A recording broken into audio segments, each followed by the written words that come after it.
Welcome again to another AutoCrit Live. And today it's going to be lots of fun. We are talking about the Change the World Challenge, and it's time to reveal some prize winners. So stay tuned. At the end, we're going to be giving away some prizes just for joining the challenge. We're also going to be looking at some of the submissions we've gotten. And let me tell you, I have been so impressed with everyone's submissions for this challenge. It's been a lot of fun, and you're going to get to see some live analysis of some world building. It's going to be really fun to watch. And let's see who's here to watch this. Let's see. We've got Celissa from Hawaii, from Fargo, New York, from the Emerald City, getting into the world building there. I love it. Florida. Fantastic. So before we get started, how's everybody thinking about how it went? How did the challenge go for you? What did you learn? What were some, challenging yourself to do something different can sometimes yield some interesting results. Did you notice anything about your writing that you didn't know before? This is why we do these challenges. We're about getting writers to actually write, and to give you a reason, and hey, somebody's actually going to read this, right? If I just submit it. So these challenges are so much fun, and I always love to know what it is people got out of them. What did you learn about yourself or about writing? It woke up your muse from hibernation. Exactly. I love that. Yeah, that's exactly what we tried to do. It was a real it was difficult, but I had a lot of fun with it, and I resolved some plot issues. Nice. It was a real challenge for a pantser. I'm sure it was, right? Essentially, you had to pants, but at a very high level, basically outline. And yeah, that would be a challenge, but hopefully you found it rewarding. It might help you better think through your processes before you start your next work. I learned how much you can actually learn from reading the log lines on the front cover of books. It is so true. And, sometimes we think that in order to learn a lot about writing, we have to always do these deep dives. And we don't always, especially in a genre, right? There's genres that we love to write, but you can keep up with the genre by simply looking at things like log lines, looking at blurbs, and you can get a sense of where the current climate is, what people are interested in, some of the different approaches people are doing, and often you get great ideas, right? Because you'll hear a hook and you're like, oh, but they went that way and I'd rather go that way. And you can get that much from just a log line. I realize I show too much. Uh-oh. Well, that's okay. That's okay. That's something you can that's something you can work on, right? And that's the idea. We're all working, we're all growing. I'm normally more of a realistic writer as opposed to fantasy, but I went there. Well, I'm glad you did go there, because even if that's not a place where you're going to stay, even if you're going to remain more of a realism artist, knowing how to write fantasy can help you when you go back to writing, realism. It can give you some more creative ideas, or maybe just ways to orient. Because even when you're talking about a realistic world, you're still having to frame it. You're still having to take a perspective, and diving into that perspective a little bit deeper can make a big difference. It helped me build the world, but not randomly. I had to explain everything to meet the live log line. That is so true, right? We often get world building disease, as we like to call it around here, where you just keep building and building and building. And while that's fun, like, what purpose does that serve? Aren't you just going off in tangents and, going off every which way? It was a lot of fun. I'm currently outlining the novel and may use it as your nano project. Oh, nice. I'm glad that we kickstarted your nano. It's coming up in a couple months. And next month, actually, no, I'm not going to reveal that yet. Ooh, almost gave away a secret. But I will say, next month will help with some planning sort of things. Maybe I'll say that. I don't know. That doesn't make it sound really fun. It's going to be a lot more fun than that. I just don't want to reveal too much. Because actually, you may have noticed that on our schedule, we don't have a stream for next week scheduled. Oh, we will have a stream, and it's going to show up in just a moment. Later on today, we'll put that up there, but it'll be a placeholder because we're gonna have a surprise announcement. Of course, we are going to reveal the grand winner of the Change the World Challenge, but we will be revealing what our next challenge is, because hey, we love to make you guys right, get back to work, back to your desk. But we love to create these challenges that get you going, reinvigorate your writing muse. That's what we're looking for. I learned that I have difficulty writing out of my comfort zone, but it was fun. Great. That is that's fantastic. See, that's how you know you're growing as an artist, right? When you're pushing yourself outside of your comfort zone and you're still having a grand time. That is that is fantastic. You have so much in your parking lot. For those of you who aren't used to the stream, when we say parking lot, that's our nice way of saying ideas that don't fit for our current project, but we're putting aside for a project in the future. So they don't go away; they just go to the parking lot, and we find them later on. Helped me develop idea for a story you've been brewing for a while. Nice. I wrote about 200 words and thought I got bupkis, and then ideas kept creeping in, and I came up with something I like. I love how that happens when you're writing. Fantastic. Let's see what other comments I have before I get going. Yes, this is totally turning into a full blown script. If you do that, please let us know. Let us know how it goes too, because we've had people come from these challenges and get published and things like that. So I definitely want to know. Ideas when they flourish. It's a beautiful thing to watch. It's a beautiful thing to watch. My entry is planned to be written into a screenplay for a series. Nice. Your parking lot is overflowing. Well, it's helpful to have. I've gone back to my parking lot sometimes.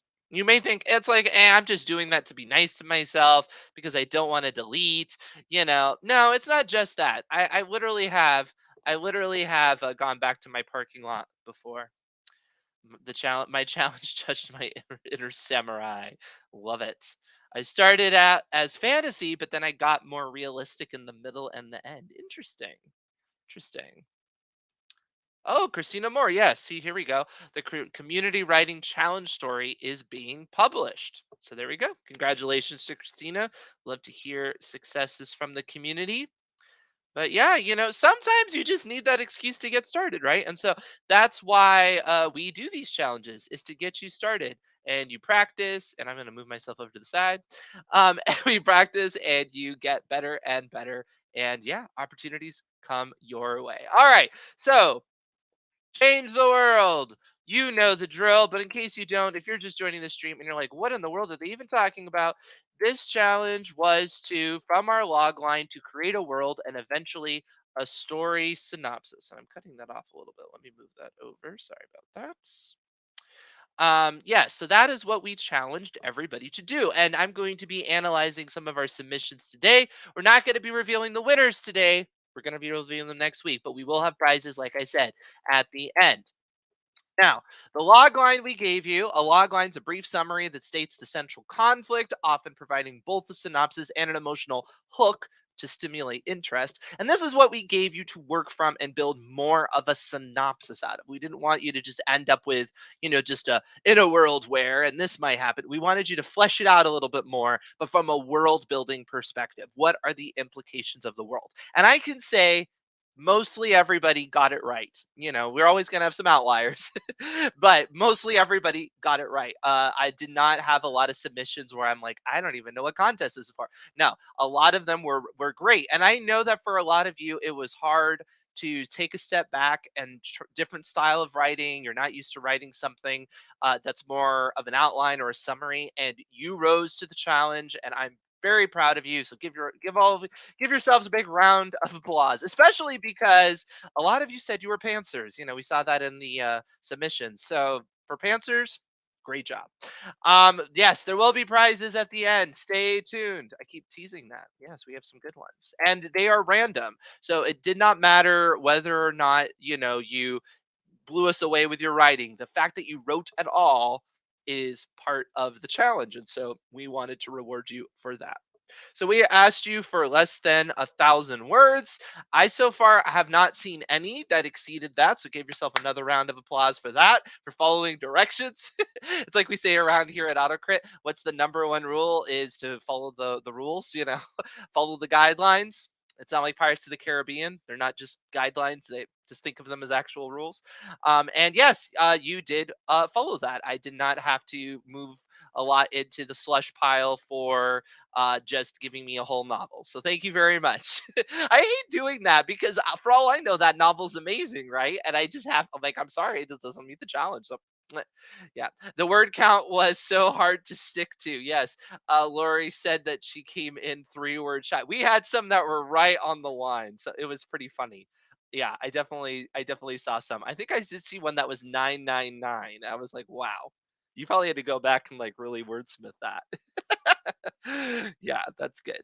All right. The word count may have been the only thing you pinged. Well, that's okay. Now, we do have a world building workshop coming up at the end of this week, hosted by yours truly. What we're going to give you now is kind of a little bit of a preview, as it were, because I'm going to go through some of the submissions that we got for this challenge, and I'm going to give some feedback. We're going to talk about it, maybe some things that could have been improved, some things that were really great about it, as a whole community. And this is the sort of thing that happens in the workshop. So if you wanted to get personal feedback for your story, and it doesn't end up coming up in the stream, well, you can always join us in the world building workshop. I'm like blocking it. It just makes you have to work harder for it. There we go. Um, y- and you can get feedback in the workshop. Now, you could also, of course, make something completely new because of what I talk about in the workshop as well. And the workshop really gives you a systemized way of doing this. You might have realized when doing this challenge, you're like, where do I even start? How do I even go? Because we have all these ideas, but if you, especially if time is of the essence, we gave you a time limit, which is what you should do if you're world building for your own story. You might be like, I don't know. How do I know I'm finished? Like, how do I? And so what we do in the world building workshop is we help you hone in on those techniques. Everybody's got ideas, but what you might not have is the ability to put those ideas into paper in some sort of coherent way that you can understand at the end. So that's what the workshop's about, and that's what I'm going to be covering here in this feedback. Now, just in case you're new to this whole challenge, this was the prompt that began the whole thing. A world weary courier takes on one last assignment only to discover the package they're transporting holds a momentary lapse in judgment. I'm sorry, a shocking secret. When a momentary lapse in judgment leaves them stranded in unfamiliar territory, they must fight for survival against the elements and a ruthless organization hell bent on retrieving the cargo. So, as we spoke about in this stream, there were a lot of vague terms that we deliberately seeded in here to give you the opportunity to go in different directions. The word count helped me ultimately not be needlessly wordy. It does. It does. We didn't just do the word count to make our job easier so we would read less. We did it for the purpose of the challenge, right? The challenge is, can you succinctly get to your world building concepts? Because that's a very important skill to have, both for yourself and for selling your world to somebody else. Now, you might say, well, I'm a self published author. Well, then you need to learn how to write a blurb. You need to learn how to do a blog interview. You need to learn how to do all these, talk about it to somebody, talk to your friends about it. It's very helpful to know how to summarize your ideas, right? Especially for something like world building, especially if it's an intricate world. It can be very complex, but at a certain level it needs to be understandable with a few words. Otherwise, what you might be having is something that's a little bit too hard to get your mind around, or a little bit too hard for an audience to get their mind around. It might just be too too complicated, because even highly complicated, I'm just moving myself around like crazy today, but I'm making myself smaller because I'm about to pull up some images here. But even complicated works can be summarized more than you might think. Look at the Wikipedia entry. Figure you can even check this out yourself. Think of something that you know of that's a plot that's really complicated. It's a famous work, and you're like, wow, that's really intricate. And then look at the Wikipedia article on it. Granted, it's not going to capture everything about it, but it'll show you how you can summarize that. You can summarize something that's very complex. All right, so that being said, I'm going to dive into some of these submissions, and we're going to go straight into the AutoCrit software and get a look at this. Now, You might be thinking, wait a minute, Daniel, isn't the AutoCrit software for pros? How does that relate to this challenge? Well, I did compare them to nonfiction narratives. So that's going to give us a clearer idea because, yes, that writing style is different. Yes, we don't expect this to look like prose. But, some of the things, some of the reports in AutoCrit are actually helpful even for projects such as this. Now, you'll notice in general, summary scores are going to be really high, partly because these works are short. Ooh, I went Inception on everybody. Hold on. I realize if I open up that window, I'm going to do that. I'm going to have to do this. Yeah. Where was I? I was saying that, oh yeah, summary scores are going to be rather high, partly because this is a shorter work, and so it's going to help your score just by default. But you'll notice that's not always the case, and I have a good example where that wasn't, and we'll find out why. Now, I'm not going to give anybody's names because I'm not trying to uh, do any major criticism of anybody or positive comments or anything, and just give away names because that's not my thing. We're all here in this together. This is a challenge. We're all learning together. So please take any comments I say as just positive feedback, even if it's things that you need to improve upon. All right. So let's take a look at this. Blake Dixon is done. For the past way too many years, she has been delivering food to Swift Snacks customers all across the busting metropolis. But tomorrow she starts her real job, her first legit grown up job. Swift Snacks was great, really an easy way to pick up some extra spending cash while she was at school. But no one's less than generous tips were going to pay off the mountain of student loans that would be requesting payment any day now. This is really good character stuff. Doesn't tell me too much about the world, which is the specific challenge, but we definitely have an insight to what the character wants. All right, so we're off to a good start.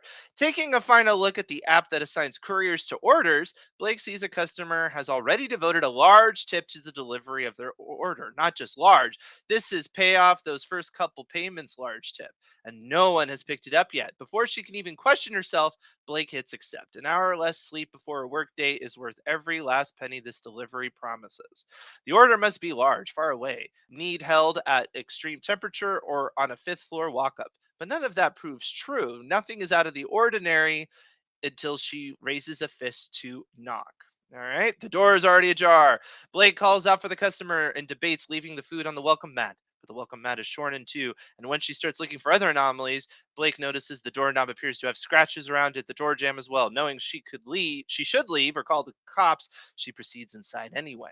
Her nostrils are assaulted with a pungent aroma, and a cautious few steps down the entryway reveals a scene of blood and gore that she will never scrub from her memory. Before she can turn her shock into action, she finds herself pinned to the wall by a beast of a man that looks like he might eat her alive or set her aflame with the fury in his gaze. So this went very horror. It's a very different direction. One reason I pointed this out is a lot of people took this prompt and they immediately went, I might want to zoom in because that might make it easier to read. I'm sorry, I can't read the chat right now without going Inception on everybody. So let me zoom in though. That'll make it easier.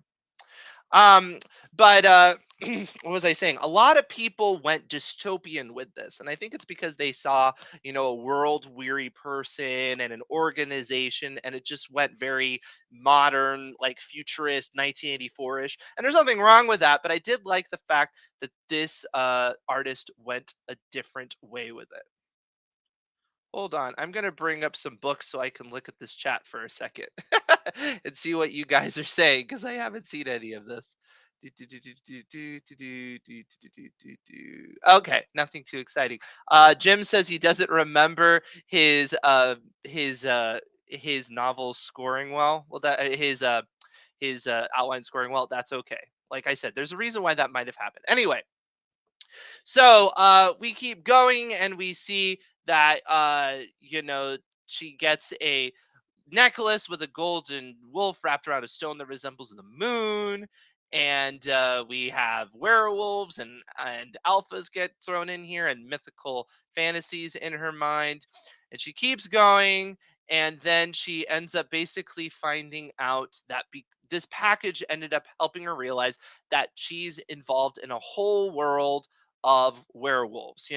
She and I love the final line where it says Blake wonders if even a tip of that magnitude was worth her once ordinary life. So I really like how this did in fact change the world. Like, she ended up finding out about this whole underground organization, and they were out after this necklace, and it's an amulet, and it's part of this whole underground group. So yeah, I really like this. This was really cool, and I think it really met the brief well. I think this is a great, overall work. It's very clear what the motivation of the main character is. It's clear about the world implications. I will say that it might have been able to go a little bit less in kind of a this happens and this happens and this happens, and a little bit more into the world building than it did, for this specific challenge. But overall, I really like it. Just some of the implications of the world maybe could have been explored a little bit more, because at the end, it just kind of gets into it gets a little bit vaguer about things, and that's because you just didn't have the word count. And I think if you would have sped up some of that at the beginning and not gone into so much play by play, we would have had more time to flesh it out at the end. But overall, great work. All right, let's look at another one. This one got an 81. All right. During an experimental bioweapon test, a military contractor survived exposure. Unaware and bored, he resigned. I like that line. I think that's funny. Management ordered an exit physical with blood work. Their ego and confirmation bias supported the suspected immunity. Wanting a guinea pig, management asked him to transport sensitive data on a hard drive back to the office on a company plan. Unsuspecting, he agreed. Even when a problem diverted the private flight, he only saw an inconvenience. A few hours after renting a car, a contractor from another company called with a job opportunity. Hold on. I figured out how to not go Inception on everybody. Okay. As it wasn't unusual, he agreed to meet, but something fell off immediately. An offer for the package confirmed it. After escaping, his sabotage car failed, leaving him stranded. A National Weather Service notification warned of a severe thunderstorm. Lacking options, he fell into an unfamiliar wooded area, complicated by several years in a different climate. Seeking shelter, he encountered a teenage girl hiding from an abusive stepfather. They struck a devil's bargain: supplies and directions for a dead abuser. After killing the man, he received a handheld radio with the police band frequency. Listening, he learned the government contacted the police. Suspecting both the government and company line, he considered his options and opted for a desperate plan. Guided by a hand drawn man, he headed for the caves. At first, it went as planned. The police stayed back, knowing better. Some of the black ops followed by tracking the package until the cave blocked the signal. Unexpectedly, the police went to the dead man's house for help. Finding his body and suspecting the girl, they contacted his brother. Enraged, he agreed to find the fugitive. As the storm returned with a vengeance, the cave flooding increased, forcing an improvised escape plan. One of the Black Ops group defied the odds and found him. He fought them off, but if left him injured and the water tainted with the bacteria, and the bacteriophage. That's a scientific term, I don't know. Meanwhile, the girl escaped the police, afraid of them and her stepfather's brother. After dodging the various bad guys, she found the courier trapped. She offered a rope into the cave system and he escaped. They fled into the woods. More than a week later, they emerged in a neighboring town where they learned the US government accused him of smuggling a bioweapon. Mentally reviewing everything that happened, he realized that he was the bioweapon. Dun dun dun. Yeah, like this one was interesting because we went like in a bunch of different directions. Um I will say it was a lot more again that play by play and less about the world building. This feels like more or less like a regular like world, so I didn't quite get that much about that. However, it was a pretty captivating plot, and I do love the last line. Yes, Cassie, yes. Love that last line, right? Now theoretically, it is kind of cool to do it as a POW at the end. However, in a synopsis or an outline, you might not necessarily want to do that. It just depends. It gives you that hook to go back and you can think about what it is. People love that twist at the end. Yeah, the twist at the end was good. I will say, though, that you probably could have set it up just a bit more. A little bit more of the world building of that twist. There was a lot of, they did this, they did that, they did that, but some of the implications of that twist are interesting. So obviously, he is the bioweapon, so everybody's after him. But it's like, are there other impacts of him being the bioweapon that you could point out a little bit more, like strange things keep happening or things like that? Now, one thing to look at in a report like this, in a document like this, a report you could run would be the generic words report. And we did not have any generic descriptions, which is good. I would not. I would try to avoid them in something like this. Wait, I can scroll down right. You can see you got none. None. Excellent work.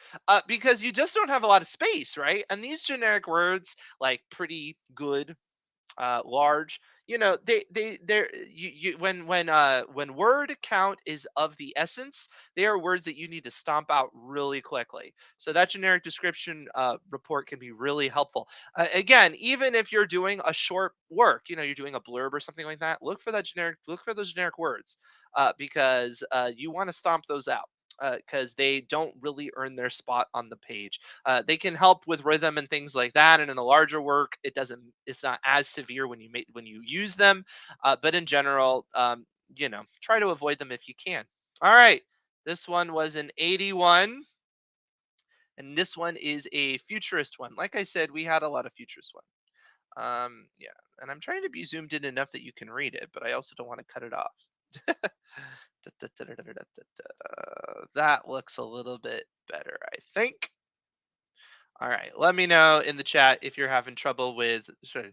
Oh, what program am I using? I'm using AutoCrit. That is our software. That is who is doing this whole challenge and the whole community that we're involved with. Yes.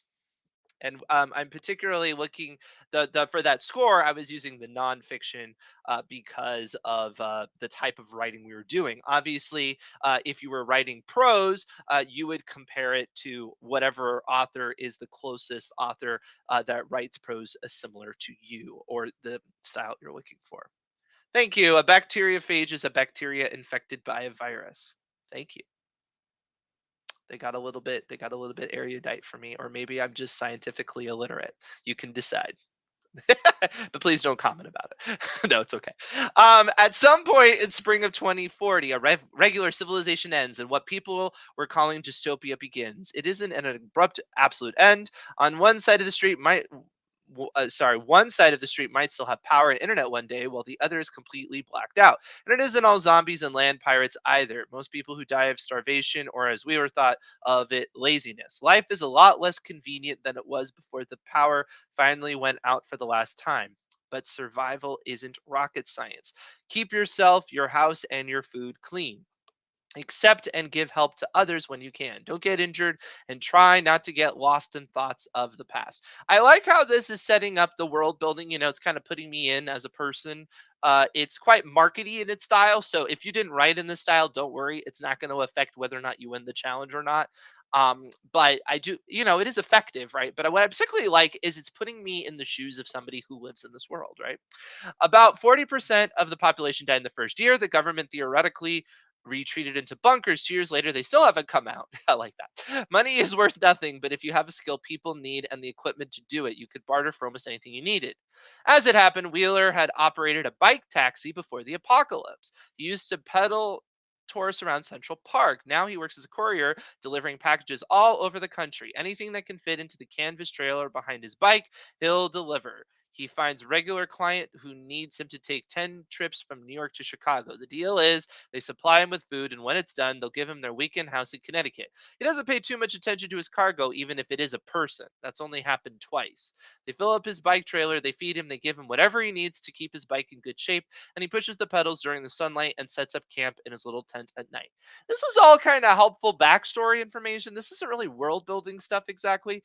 It's fine. I'm not like really criticizing it, but just for the purposes of this challenge, you had time. You could go into a little more detail again about kind of the world itself, specifically like. You did mention that you have to barter for everything and stuff like that, but I haven't quite gotten exactly how that manifests itself on a daily basis for this person, besides the fact they're taking these odd jobs. Wheeler's on trip number 9 when the woman sitting in the rickshaw behind him pokes him with her walking stick. She needs to make a stop in Indiana to help deliver a baby. She'd been a midwife before the change, and the 60%, which is what they were calling the survivors, had an interest in the safe delivery of a certain baby. All right, so the plot thickens. It's not until Wheeler realizes that the midwife has a working cell phone that he catches on that something's not right. They stop at the farm in Indiana to find a girl barely in her teens alone in a shed at the end of a cornfield. Wheeler decides to stick around in case the midwife needs a pair of extra hands. If nothing else, he can keep a fire going so they have boiling water, which is something they always seem to be needed during childbirth. It is kind of a trope to sanitize things, but it is kind of funny. The midwife tries to bribe, then threaten Wheeler to be on his way, but he refuses. As the young girl goes into labor, he hears the engine of a helicopter. He doesn't know what he can to help, but he knows this is not good news for the young mom and her baby. As it turns out, this baby will be the first baby born into the new world. No woman has carried a pregnancy to term since 2040. The helicopter has come to take mom and baby to a secret government lab to perform tests and see if there's something they can learn to have more babies. There is a book series with this premise. It's a premise that comes up from time to time. The people can't have babies thing. It's a great premise because, for example, in this situation, the person that's most interesting is the person that's the opposite of the norm, right? So this is the person that can have babies and nobody else can, which makes them highly valuable, very interested. But as it keeps going, it says the way that Wheeler sees it, these two don't need to be poked and prodded; they need to be protected. While the midwife walks up to make a secret phone call, Wheeler convinces the weary new mama to get in the rickshaw with her precious bundle and pedals as fast as he can away from the shed. He must rely on his cart and the local knowledge to keep them hidden from those who want to do the mother and child harm. This is a pretty good hook. I will say, though, for the purposes of the challenge, I would have loved to see more world building. I would like to know a little bit more. I definitely get the idea. It's dystopia. Some people are poor, some people are wealthy. But again, I don't really get a sense of the day to day, what this person is after, what this person's going to be facing. And then also, when it says they don't need to be poked and prodded, they need to be protected. I find that interesting because you would think that Wheeler would be interested in that question too, right? Wouldn't they want to know the answer for it? Yeah. You can out it yourself. You won't, though. Yes. Yes. If you want to tell everybody that it's you, you can. I mean, none of these have been bad. I'm not, I'm just pointing out some of the things that I noticed. Right. I would have loved to know why Wheeler doesn't want to know the answer to this question, because I would love to know that. And somebody pointed out, we'd love to see more of these. Uh, you can share them, of course, in the AutoCrit community if you're an AutoCrit Pro member. Or if you want, you can share it on the Facebook group. If you haven't joined our author community Facebook page, you can do that too. You don't have to be a member to do that. And, you get feedback from the community as well. This sounds like a great read. I hope the author writes it. Yeah, I hope they do too.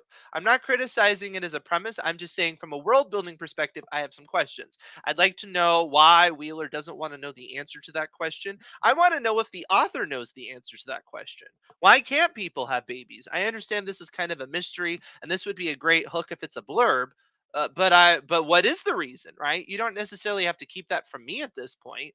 What about these people made them different, and are they going to figure that out, and things like that, right? I'd like to know a little bit more about the world building going on behind the scenes. But this is not bad. Don't get me wrong. I'm not criticizing this as a hook. I really do. I think there's something there. You could pursue it. Like I said, the this is the first person to have a baby in a long time thing has been done before, but of course it's a great hook, right? So if you're bringing something new to the table, fantastic. All right, let's look at another one. All right, this one was too short to actually get a read, and this one was peculiar. I wanted to point it out because it has a specific problem I wanted to point out. When the Mad Hatter, tired of death threats from the Red Court and delivering menial messages for the White King, receives one last assignment during his tea time with the promise of retirement, the Hatter accepts. Now, I like this premise at first, right? Because okay, we're playing in Mad, we're playing with characters that we all know and love. Fair enough. The Mad Hatter is a main character. Let's see a story from his perspective. I'm on board so far. Taking the sealed note, eager to deliver it and be done with his duties forever, his curiosity gets the better of him. He opens the message only to find out that the White Queen's daughter is missing. When the Red Knave gets a hold of the letter, he becomes obsessed with capturing the princess and heads to the human world, intent on using her as leverage. The Hatter gives chase. But those that go above without a key cannot return to Wonderland unless the White Rabbit lets them in. Stuck in the upper realm, the Hatter must learn how to blend into Prohibition New Orleans society while searching for his missing princess, and time is running out. For while the Hatter does his best to go unnoticed, the Red Knave tears apart the city in his search, causing the police to go on a manhunt for anyone new in town. There are so many things about this that I like. The problem is that this really does feel more like a log line than it does kind of the world building challenge, right? And yes, it is a bit outlandish, but let's go with it, right? Like I'd like to know like what this is like the idea that you're specifically putting me in a prohibition New Orleans society with Alice in Wonderland characters. I mean, why not? It might be a little bit goofy, but this is the sort of oddball, like high concept thing that, if done appropriately, could just be really fun, right? But we don't really have a lot of world building going on because, the Wonderland characters are already established. We do have that you don't have a key. Without a key, you can't go back, but I don't know what that means, right? I wish the author would have told me more. So, like, how do they go and they look for this key, and like what is that like, go into more of this world building, not so much the plot I pretty much get, and that's okay, but a little bit more of the world building, what is the Mad Hatter specifically like in your rendition of Wonderland and things like that. But it's one of those crazy ideas, but it sounds like a lot of fun. I would read that. Yeah, exactly, right? Yeah, so I guess this is like I want more, please, right? It's not really that negative of feedback. It's so high level that I can't say whether or not this is like one of those high concepts that could be really crazy, and it's not going to get fleshed out in a way that's going to work, or it's going to like really soar off the page, right? So it just depends. It's all in the execution. I just don't see enough here to really indicate it, but you got some people already here that are interested in it. More, please. Love the Red Hatter, so people are interested. This is another question I had. Yes. Who is the target audience? Wonderland is kid and Prohibition New Orleans is not. My gut is that this is kind of a grown up, think like a Wicked or Cinder, I guess. Well, Cinder's like young adult, I guess. But Wicked, something like that, where it's like this retelling, and that's fine. But again, more world building would make it clearer. It'd be like you thought Wonderland was like this, but really it's kind of like this. Or if it actually is more child oriented, it makes me wonder. Well, then how are you going to explore Prohibition New Orleans society and keep it that way? Yeah, because Wonderland isn't just for kids. He's correct. Illusions are found throughout fantasy stories for adults. Yeah, it doesn't have to be. I'm not saying that's a bad thing. I'm not quite sure because again, you don't have there's not enough here. But pursue it, pursue it. I wanted to point it out because this isn't going to be one of the winners, but I wanted to point this one out because it was fun. I like fun. All right, this one got an 80. Let's see it. Captain Brightman has been smuggling supplies for the Kennen 3 rebellion for close to 10 years. She's been nearly caught multiple times by both Planetary Customs and the United Planetary Council embargo, but the planetary government is on the verge of collapse. With the information in the package allies of the rebellion have given her, the governor can be forced to resign, and they will all be free. When she hits planet side, she reluctantly agrees to a meeting with a contact she doesn't know in a city she's unfamiliar with. Something feels off. So she tries to retreat to her ship but finds out it's been seized by the government. The whole thing was a setup by the governor to sneak on a latch ditch weapon against the rebellion. Brightman studies the package, and with the help of rebellion friend she can only contact via comm, she figures out it's a weaponized nanovirus. It's designed to start devastating the population, and only the governor had the cure. She has 12 hours to either destroy the nanos or get them off the planet. All ships are grounded, so she tries to break into a hospital to wipe the nanos programming. The police track Brightman via the nanos, and she has to flee. In a last-ditch effort, she hijacks a small rocket from a science center that was meant to launch a small satellite. She loads the virus on and launches it at the Bocating ships. The shot is harmless, but the act of aggression gives the council the excuse it needs to invade and remove the governor from power. Brightman reclaims her ship, and under the new council appointed governor, she gets a new contract to become a legitimate merchant and shipper. That was a really great, clear synopsis of what was going on. But oh, I'm sorry. I will fix that. I will fix that. I'm sorry. Let me pull it down a bit. Yep, there we go. Okay. Um, I will say this one, the world ended up coming across a bit generic because it wasn't explored as much as the plot. Again, a lot of these are really kind of diving into the plot, and I do want to see how the world affects the plot, but I don't want the world building to completely go away either. But in general, no, this is a really solid effort. A space opera story, a lot going on. I'm certainly interested in reading more about it. But what I don't quite understand is some of the specifics about, this world. I think that you could had a little bit less of the play by play. It's also not that long. So you had a little more play and give me a little bit more about what is this United Planetary Council like? What kind of technology level exactly they have? Some of those things that would be helpful to understand exactly what's going on a little bit more of a world building level. This is quite a satellite view. Just go down a little bit deeper, and it would help me get into the story a bit more. But yeah, I'd like more, please. But that's what's great about these challenges with a short word count is that people think short. Okay, so this one you'll be like is a pretty low score, 59. You're like, what happened? Okay, so if you're this person that did it, don't panic. One of the things that caused this really high score, and if this happens to you, look at your formatting. This is, in fact, the way it came in. So this was just somebody who came in and they really weren't careful with their formatting. And you'll notice, yeah, this doesn't look too great. And so, yeah, that's going to give you a pretty rotten score when you have incomplete sentences and broken stuff. So that would have fixed it immediately. But another thing that this person could have done better is those generic words. Again, we have, tough, low, good, good, low, good, um, suddenly, powerful, special. A lot of those words are just not going to earn their spot on the page. Now, that being said, this was not a writing challenge specifically about like prose style. So that's not that big of a problem. So let's look at the actual idea here. Kate, a world weary courier, is the last of his kind, the last physical being that will transport anything needed to any place needed. This is his last job because he's now obsolete, for the world of robotic couriers has taken hold. You can see there's some grammatical errors as well. But again, we're going to look at the idea. You don't have to pay a robot courier for jobs like you do a living person. Cade felt like an old forgotten relic, even if he is still youngish and healthy and living.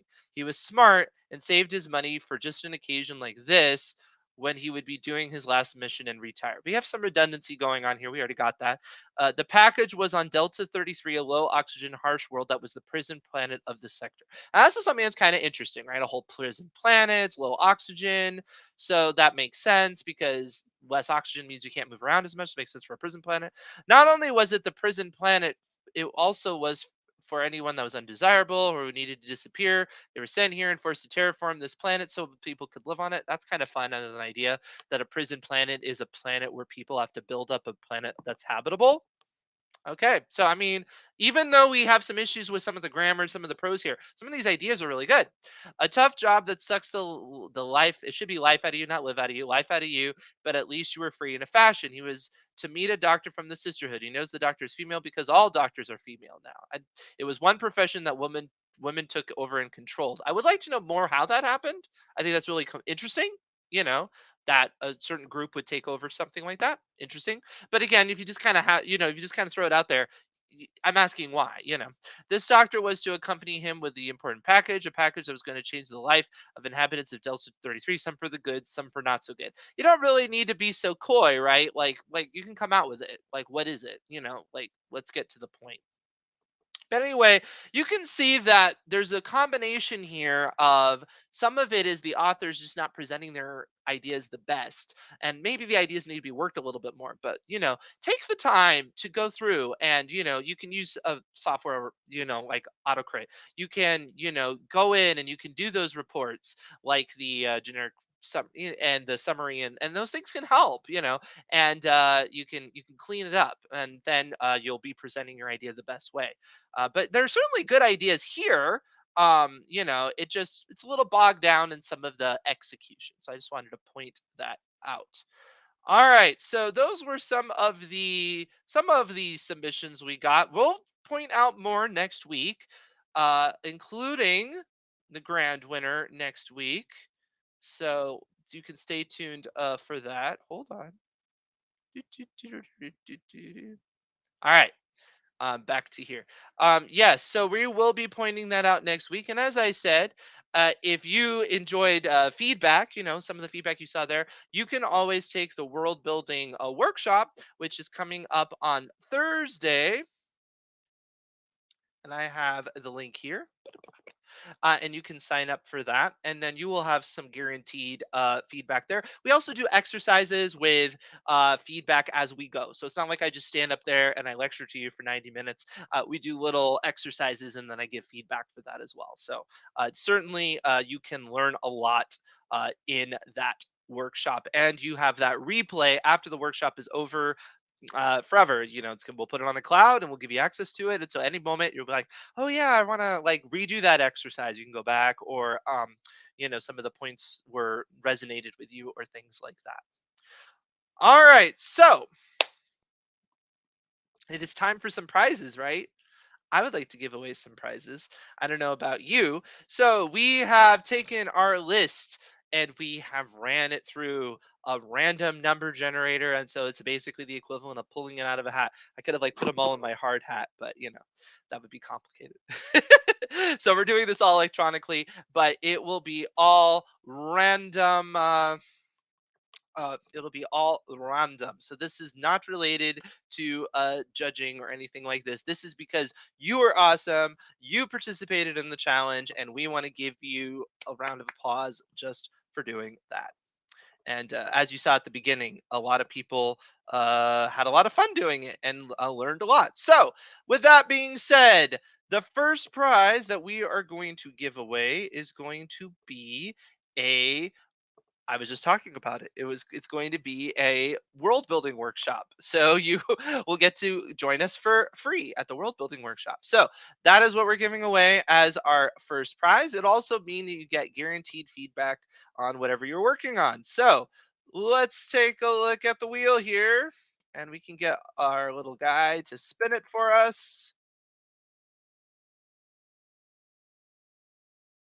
All right, and the winner of the world building workshop is Anna Goodall. And I do not know if you're joining us, Anna, but if you are, go ahead and give a shout out. But you don't have to be joining us live because we got your info, right? So we'll be sending you an email, and we will be getting you all ready with that. But I will be giving away one more world building workshops. If you're like, no worry, you got another chance. All right, let's spin in the wheel.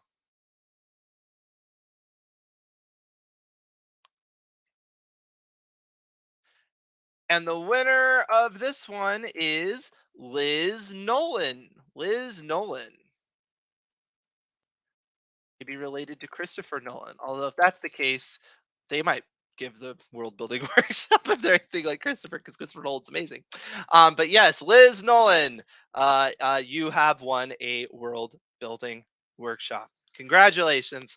I hope to see you there on Thursday, or actually, there's also Sunday too.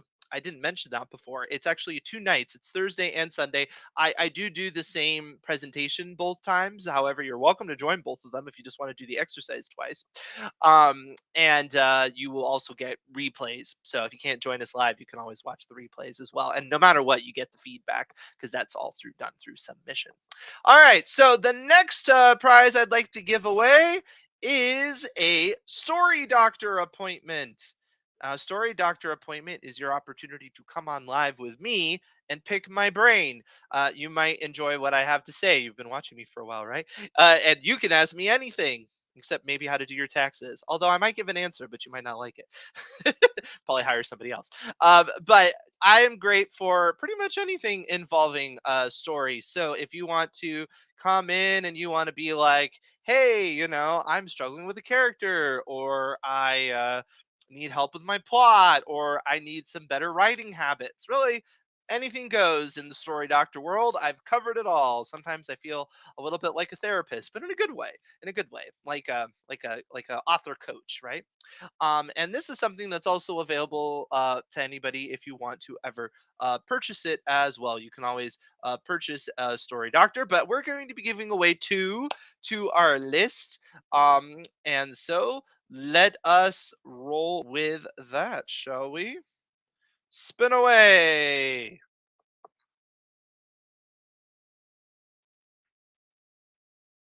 All right, and our first winner for the story doctor is Ivy Magana. I believe is how I pronounce it. Magana. So congratulations, Ivy. Good job. And you'll be getting an email. And this is one of those things that you can set up. You can set up your appointment anytime. Based on our calendar. You'll have a little way to like set an appointment, and then you can join with me. And like I said, anything goes. Bring your book questions. All right, we're gonna give away one more of these.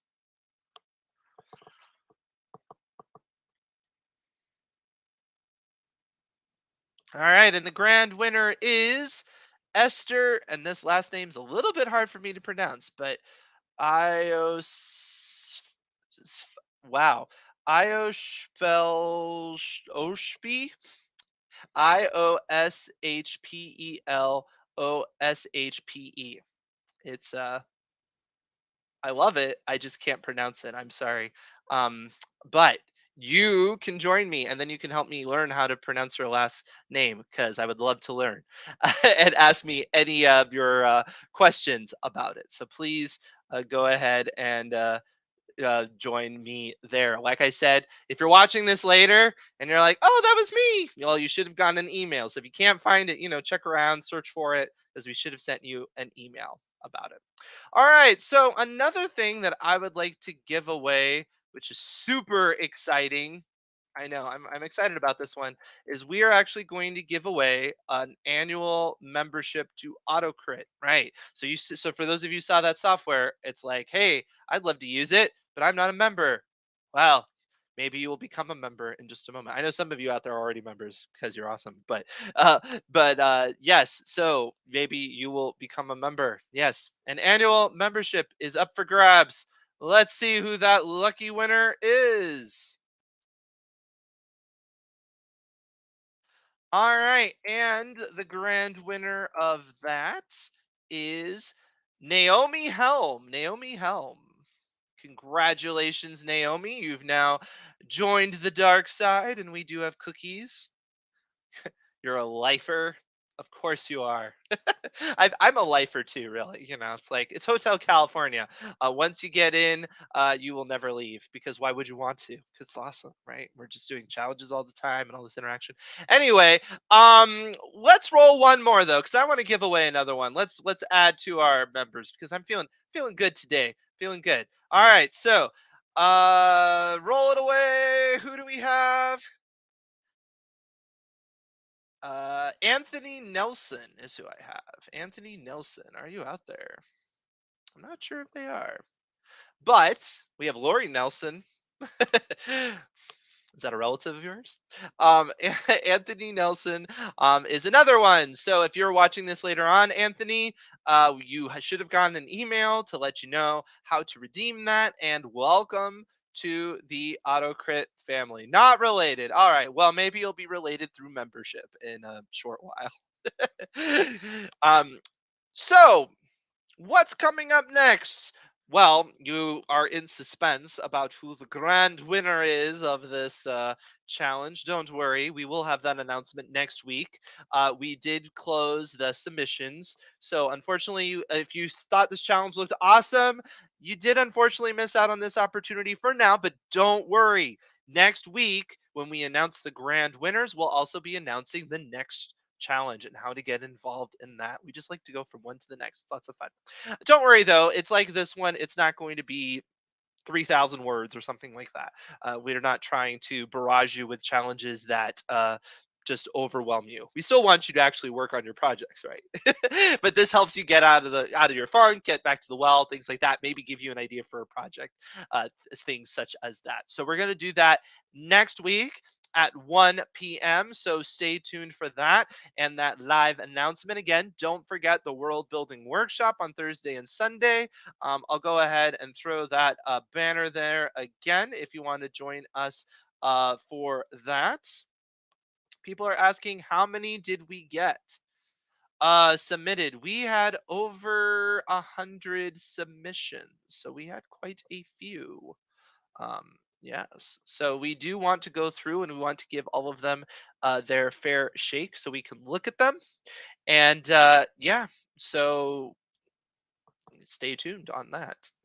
I will say, you're making it difficult, and that's what I like. I like it when I go through them and I'm like, oh, this one's good. Oh, this one's good. This was good. And you saw the ones today, I had some feedback for, but in general, very good. We have a great community. That's all I have to say. Well, everybody here is amazing. So excited. I'm planning to write a novella based on your synopsis. Thanks for the great idea. Well, I'm glad. And again, if any of you want to, I know some of you are talking about taking it a bit further. If you'd like to get some feedback on that, a story doctor session is a great way to find out about your synopsis. Be like, hey, what are some ideas so you can keep fleshing that out or things like that. Or, we have our first chapter critique if you want to start going on your first chapter and then find out how that is going as well, for sure. And of course, you can always talk to the community, or you can bring up your questions right here on this live stream. So next week, expect to hear some more. I know a lot of you are like, "Wow, we loved reading these." We will read some more next week. We'll read the winner, but we're also going to read. Loved your story. I loved having the meeting with you too, Wendy. It's so much fun. It's so much fun helping people, right? And getting them started and watching those creative juices flowing. I just love it. I could eat it up all day. But anyway, next week we're going to be doing more of this, more of your submissions. So you're going to get to see, of course, the grand winner, but we will also be doing things like honorable mentions and things like that. So expect, and maybe some others that might have had some opportunities. I like to point out everybody because I like to reach everybody where they're at. Because even if you're not the winner, you're trying, and I want to help you out. I want you to get better. So excited to see more stories next week. For sure. Do we look at query letters? Yes, we also do have something called the perfect pitch that is specifically designed for the entire package of what you're going to present to an agent.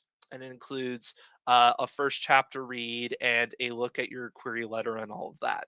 So that might even be even better for you because it's really that holistic look. And we've had some people with some pretty good success from that. So again, thank you so much, everybody. Please see me around AutoCrit, see me in the workshop, see me next week, and yeah, we'll see you in the community. Bye, everybody.